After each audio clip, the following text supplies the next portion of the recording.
this is kind of interesting. So Joel Bitonio's sixth straight Pro Bowl, that is tied for the third longest consecutive Pro Bowl streak in the history of the Browns franchise. First, obviously, Joe Thomas, 10 straight Pro Bowls.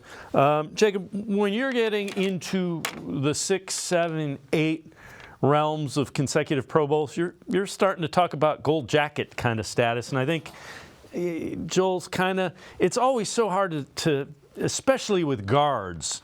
But when you keep going to that many consecutive Pro Bowls, you're starting to enter that conversation. Yeah, and you look at the injury that kind of limited some of his playing time at times this year, but prior to that, Joel was always out there. And I mean, he barely missed time this year, too, and he had a backhand, a leg injury. And at a guy of that size, you're like, well, that's probably not very good, but he just plays right through it. It's consistency with Bitonio, and it's just, you see it week in and week out.